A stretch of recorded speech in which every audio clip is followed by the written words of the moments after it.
Hey, what's good? Free Investing is a YouTube channel with 1.34 million subscribers.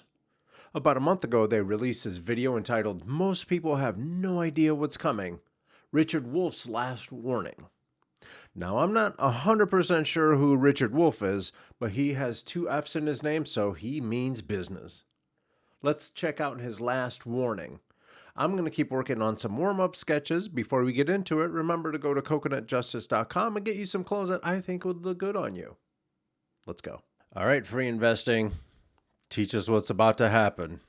Here we go. Richard Wolff, two F's. Let's go. The early months when Putin went to India, talked to Modi, and went to China and talked to Xi Jinping. And then I went, because I know how to do that, and I followed the oil and the gas trade. And where are the oil and gas lines being built? They had made a deal. And the deal was to move the oil and gas from Russia, sell it to China and India, and use the money to buy the products from India and China to replace those that they wouldn't buy from the West. They didn't have the dollars to do it with. And then you saw it, and it all came together. The Chinese have become the manufacturer of the world. And if it's not Chinese, it's Vietnamese or Bangladeshis. They will sell to Russia. There's no problem. That's not a huge surprise. We already knew that. America doesn't really build anything anymore. Everything has been outsourced. Animation, manufacturing. That's why it was a big deal that Biden came out with the CHIPS Act, and they're making processors and microchips and stuff like that here in the States. I don't know if you guys ever heard, but you know, there was some processors back a few years ago that came back with just like an extra grain of rice sized thing, transistor or whatever it was on this thing. Come to find out, it was spying on people. So yeah, we have to be very careful, because while we're trying to do business with the world, we have to be realistic with the world doesn't necessarily play nice all the time. It doesn't always have to be an internal to the United States problem. There's people out there that would love to see this democracy fall apart, and they will do things like this, spying on citizens and, all the social media problems that we've been having too. That business, they'll sell to Russia, and they make everything. Russians are not going to be deprived of being unable to trade with Western Europe and America, because this is what Americans don't get. There's nothing made here that they don't make better and cheaper. I told you. I'll give you an example. Told you. Now, and this is the problem with all of that. Things are being made better and cheaper, depending. Better is subjective, but when things are made overseas, say in China or whatever, they have a very controlling government, and they tell you what you're going to do. You, here in the States, if I wanted to, I can pick up and move back to Illinois or go to Florida or New York or do whatever. And I can, that's part of being free, and that's part of your own, pursuing your own destiny. Whereas in these other places, you're not allowed to do that. The government takes a look and they make the decisions, and they tell you where you're going to go. Electric vehicles, electric car, electric truck. The best electric cars and trucks in the world right now, as we speak, are made in China. It is the world leader in electric cars and trucks. And that's the future of cars and trucks. Okay, the Chinese have the best in. And don't get tricked into thinking that they're not investing in renewable energy. They really are. Renewable energy eventually, after a while, ends up being cheaper, from what I understand. So not only is it going to be cheaper, but it's going to be even cheaper than that. And it's going to be there's going to be a less impact on the environment too. I'm not 100% sure how people are struggling to breathe, and they have asthma, and they have hay fever, and they have all this stuff. And then all these winds, everything that's happening down in LA, and everything that happens in Texas every year, and everything that happens in Florida every year, they're slowly but surely getting worse. And that's all because we're just not doing a good job with the climate. Okay, so the whole world is making the transition for reasons of pollution and climate change, but also for reasons of economizing on oil and gas, all of that. That's exactly what we're just talking about. It ends up being cheaper. If you try to find an alternate way of creating energy, something that's not dirty, and everything that we're doing now, there's no such thing as clean coal. There's no such thing as clean petrol or clean gasoline, anything like that. There's no such thing. There's no such thing as clean burning wood either. If you set a fire, say you're at camping and you set a fire and you sit there and you breathe burning wood, you will pass out. It's just the thing. We have to find better, more efficient ways to do things.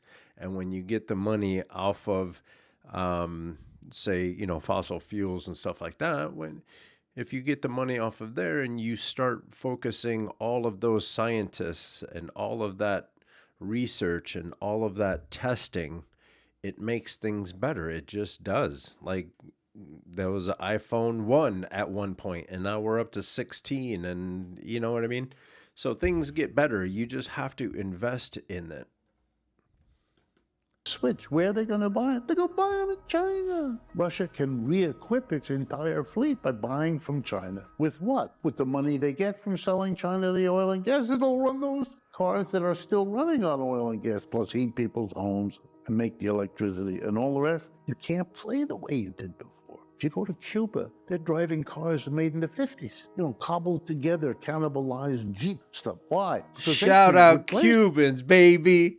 Shout out Cubans. Look at how beautiful that car is. Literally everyone that has ever gone to Cuba comments on these beautiful cars. And you're having people with nothing. They don't have, it's a small island in the middle of the ocean, and the only reason people care about it is because it's so close to the United States. That's the only reason. That's the only reason people ignore it. That's the only that's the only reason people want to put, missiles and missile silos there. It's the only reason why the United States mistreats Cuba, is because it's so close, and people keep leveraging that location for the wrong thing. And unfortunately, our policies towards Cuba are complete horseshit. The only people struggling in Cuba are the Cubans. The people who are in power, everyone that you guys sit around and hate on, stuff like that, they eat just fine. They're doing just fine. The Cubans, the normal, regular Cubans, are the only people struggling in this situation.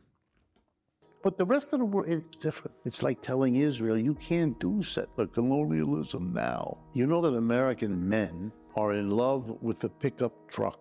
You got to have boots, sort of like those, boots, and a cowboy hat and a pickup truck, and you're a real man. Okay. Why is that? Is there something uniquely muscular about a pickup truck? No. Here's the reason. In the 1960s, the American car companies suddenly confronted real competition, which they hadn't for quite a while, mostly because of World War II. Ford, General Motors, Chrysler. We've talked about this before. What I want to say is, towards the tail end of the 60s and the 70s, 60s cars were beautiful, 70s cars turned into horseshit. China, Japan, Germany, all these outside folks started creating cars and selling them in the United States. And the United States, I think this is where he's going to go. Instead of keeping the cars at a reasonable price or a cheaper price, the American car companies just went up and matched the prices of the imports. Why is that important? Because they were leveraging tariffs and stuff like that for the cars coming in. So the price for an import was a little higher because of all the, destination fees and all the taxes and all those things. When you're buying a car, it doesn't just say car $20,000. It says car $20,000, and then everyone else has their hand out. Destination fees and taxes and all kinds of stuff. Uncle Sam has his hands in there too, and everyone has to get paid. So the price of the import was higher, and instead of selling cars at a lower price and focusing on quality, the American car company just raised theirs up too, and then people started buying imports because the imports were built a little better. And that's when American car companies started getting really bad reviews, or a really bad, they're developing a bad name in the automotive industry just because the quality wasn't that good.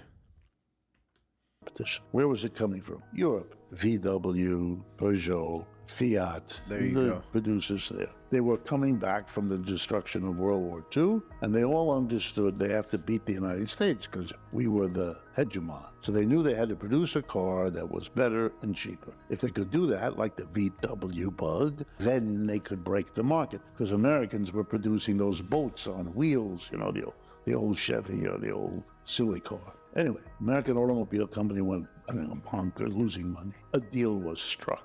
End result of the deal, a tariff. The Europeans accepted a tariff on the truck. 25%, that's a lot in the car business. So any truck coming from Europe, pickup truck, you'd have to pay the price of that truck plus 25 cents to Uncle Sam as a tariff tag in order to bring it in. So they couldn't do it. It meant for the American car companies, which is why they pushed for it, freebie. You could now produce your truck, and you could jack up the price by 20%, because that would still be less than they coming in having to pay 25%. But you would keep the profits yourself. So they did. And that's why they advertised trucks as manly symbols to every one of those 19-year-olds. And instead of taking that money and reinvesting into the company or into the factories and into safety and into, improved parts and improved manufacturing process, instead of doing all that, they just started kicking it to the CEOs. You see what I'm saying?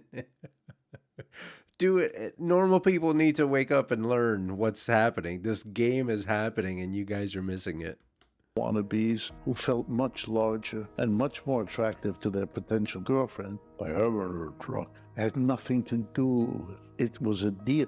They advertised that because that was where the profit was, in a way that wasn't available on a sedan or a regular truck, etc., etc. Okay, what was the tariff until 6 months ago? What was the tariff on electric trucks and cars from China? 27.5% more. Biden 6 months ago raised it to 100%. If you go to Europe today, 1/4 of all the electric vehicles on the road in Europe are Chinese. If you go to the United States, not 1/4, zero. By the way, the biggest Chinese company, I'm going to ask you, you ever heard of it? Who makes cars and trucks? Is it a name like Chevy or Ford? BYD, 3 initials. It's the Colossus of China that makes electric vehicles. It's the largest seller of electric vehicles in Europe. It's not Tesla, it's them. They've outdone Tesla. Tesla's in China too, but BYD in China is the core company. This is a summary of all of what is going on. The United States is thereby, and that's the point,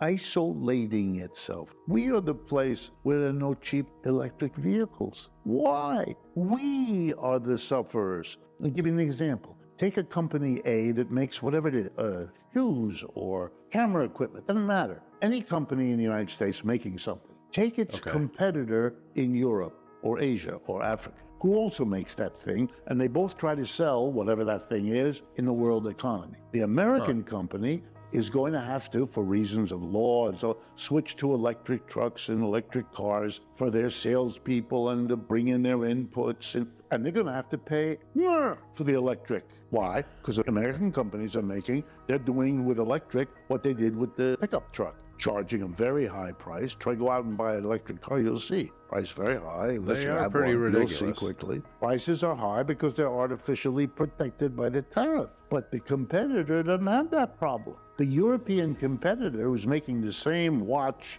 that you and I are thinking about buying for our boyfriends or girlfriends, we're going to get a better deal from the European because he's got cheaper inputs like electric or American. So the American company got nothing to do with electric vehicles is going to be hurt by this. They don't get this. Just like everybody understood that Russia and China could buy all the gas and oil Russia can produce for the next 50 years. Do we really want to develop that business? Because you know, when the war in Ukraine is over, the Russians might decide we're not going to sell to Europe. Why should we risk them doing that to us again? We're going with our... This is what they talk about, being energy independent, and why it's such a big part of human survival right now is because you need energy. Look at how quickly we get feisty when the electricity goes out, or even if our internet goes down. I know it takes all of 30 seconds for me to be completely done with that horseshit. Now imagine not having the resources that we have here in the United States where we can drill anytime, and imagine running out of oil. There's a bunch of dry wells and the fracking and all that stuff and the contaminants that go into the drinking water and all this stuff that's happening. We need to focus on having our own clean, renewable energy because it breaks the reliance that we have on everyone else. If we rely on China for manufacturing, and then Russia for oil and gas, and Europe for whatever it is that they're doing, and India for workers, and we're not going to have anything left here, kids. We're just not. Buddies. By the way, that's where they're building the pipelines, which will be another big argument to stay with that. They've invested enormous amounts of money in building pipelines from Russia into India and into China. There were some already. They've expanded all. You're cementing in the isolation of the United States. And everyone he's talking about, whether it's Putin or Xi Jinping or Modi, all of those people have very similar character traits. They're very similar. They come in, they talk a lot of trash, and they're big and bullies and la la la la la, and they think that they know everything. And then if you say something, then they come after you and all the things.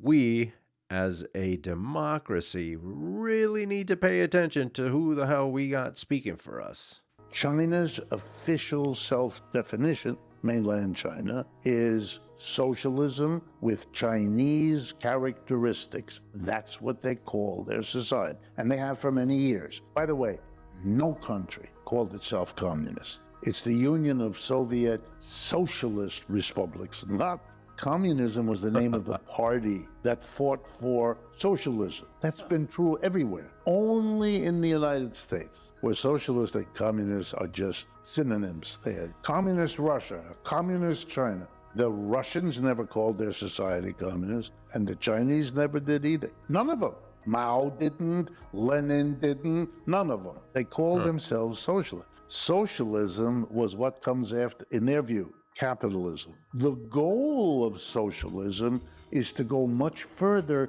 to something called communism. The leader of Spain right now, and obviously that's why people say we need to be careful with, with people who are a little too far to the left. And I agree with them, like you can't, as someone who works as hard as they do, nonstop, I refuse to have my paycheck be the same as everyone else's, and I'm there way longer and I'm working way harder, blah, blah, blah, blah, blah, all those things, that doesn't work. It stifles creativity. If you look at everything that's happening in the world, things seem to get invented here because we have the freedom to think outside the box.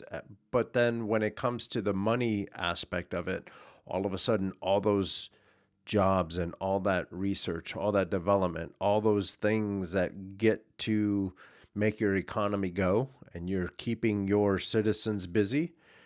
Instead of keeping it here in the United States, what they're doing is they're finding cheaper labor everywhere else.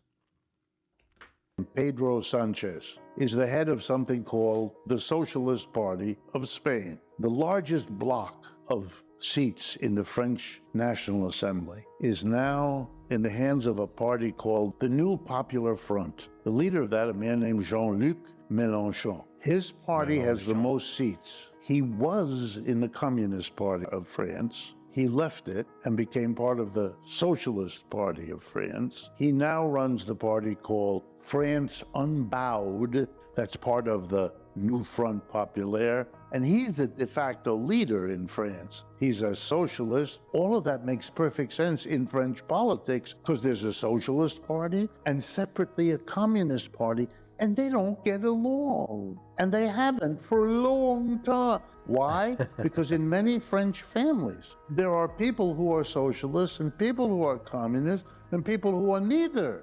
And they all get together on a picnic at the park at the same time. That's normal. In a lot of European Americans can't get their heads around, right? Europeans have all been... I think that's because Americans aren't used to not getting their way, especially a certain kind of American. Whenever Americans go anywhere, you can kind of pick them out. We have very common traits. Some of them like to, bang their chest and be a little louder about it, but, it is what it is. Welcome to America. Connected in one way or another to socialists and communists. The métro, it's a wonderful system. In Paris, really gets you around everywhere. Everybody uses it. It is unionized, has been for decades. And that union is closely affiliated with the Communist Party. You got on a train driven by a communist, cleaned by a communist. You're an American tourist. You had no idea. Your life was in the hands of all these communists. For some people, socialism is very minimally understood. And here I'm going to put together Scandinavians, Western Europeans, Bernie Sanders, Alexandria Ocasio-Cortez. They're socialists. They all accept and don't run away from the label socialist. What do they mean? They mean a society in which factories, offices, and stores, businesses in short, enterprises, are owned and operated privately, in which employers, a small minority, hire most people as employees to work in the factories, offices, and stores. Why is that not the United States or Britain, which they would call capitalist? Their answer is because we want the government to intervene massively to soften the hard edges of capitalism. Capitalists like to get away with paying very low wages to their employees. That makes the employees' lives difficult. Yeah, we are in favor That's of minimum wages. A law which says you cannot pay that person what you're paying him now. That's not enough. There's a floor. You go below the floor, we're going to arrest you. You can't do it. For example, as a perennial problem, the growers in California want to hire immigrants from Mexico to work for nothing or as close to nothing as they can get. And there's constant. And we're starting to learn programmers and software designers in Silicon Valley, them too. And with grapes, remember, for years there was grape boycotts. All of that. Those grapes were picked that way, and wine is a big deal. California. All right. But the socialists disagree on how much government intervention there should be. So, for example, there are socialists who think it's appropriate to tax corporations and the rich, but not more than you tax others. And there are others who say, are you crazy? The tax should be progressive. In other words, the richer you are, the higher the percentage of your wealth you should pay.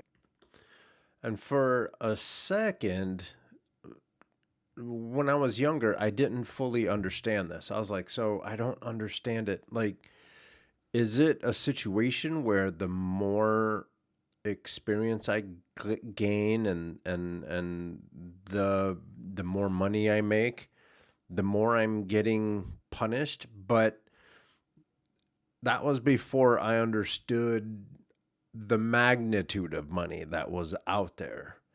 You hang around with rich people and stuff like that, you're like, all right, fine. But then when you actually see what's possible, um, then you're like, oh, okay, wait a minute.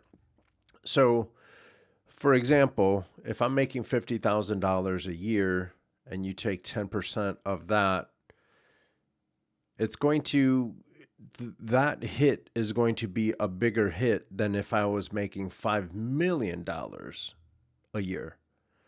$5 million, 10% of $5 million is way less of a hit to that millionaire than the 10% of the $50,000 for someone who is just barely surviving. That's where I am now. Now it makes way more sense. And when people talk about history and they talk about the golden age of America and I forget what the golden age or the bronze age, whatever it was that they called it, corporate tax rates were really high compared to what they are now. Now it's just a joke.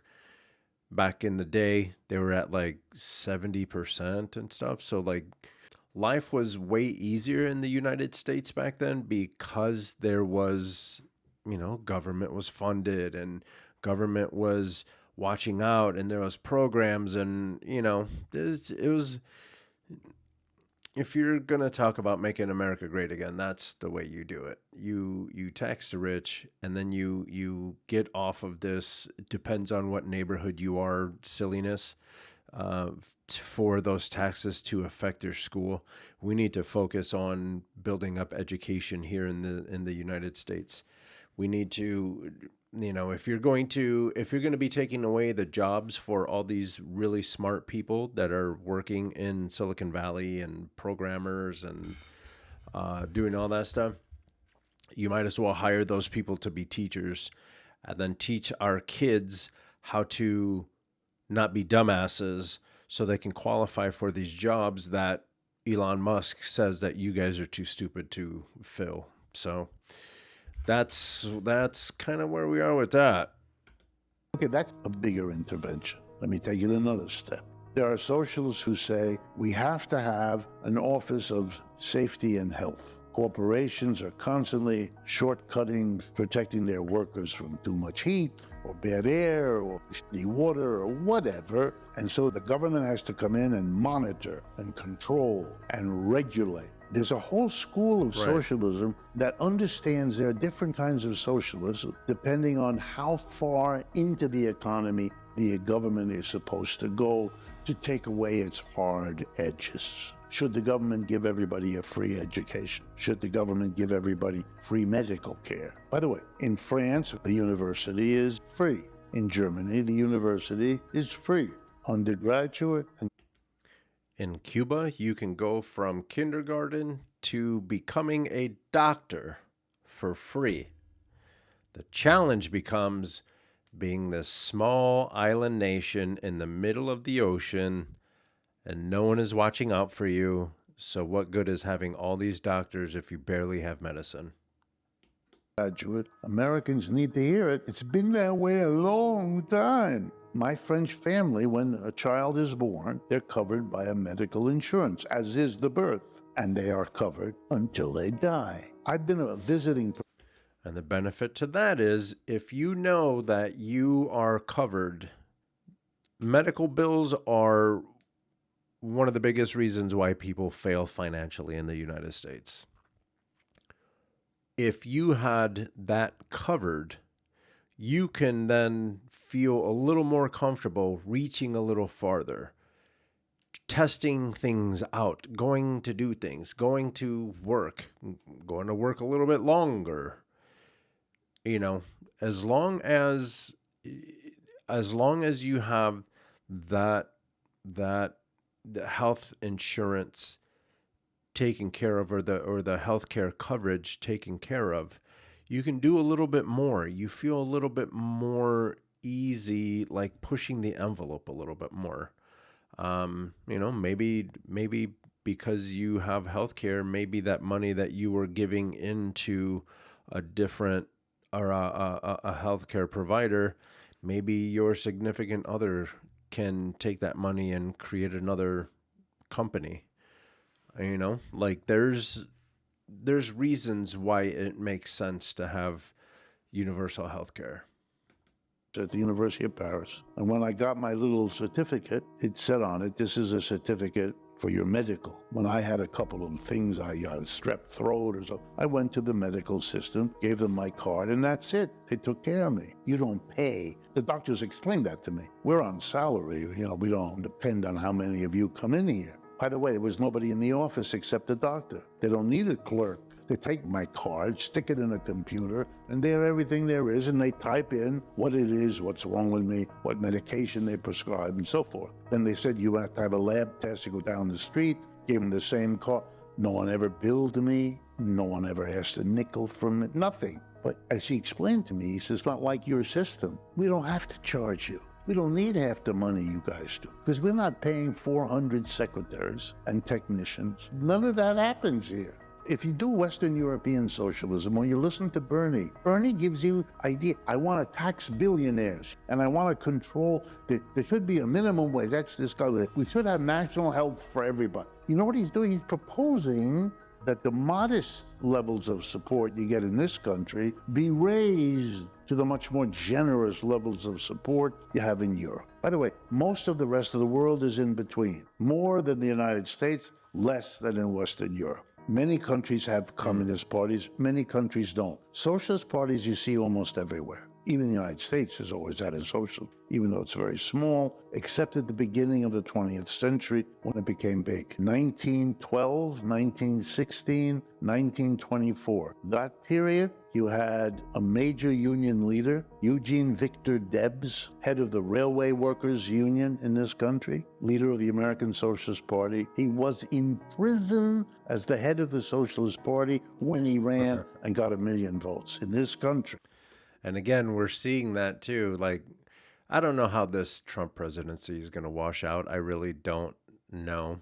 I hope that it's a successful one, because the more successful he is, the more successful we should be as a nation, should be.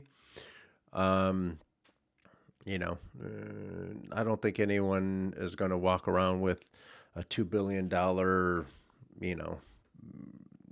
grant or whatever it was that that his son-in-law got. I don't think we're all going to get $2 billion, but if we focus and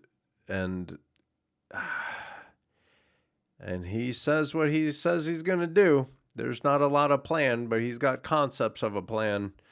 Let's see what happens.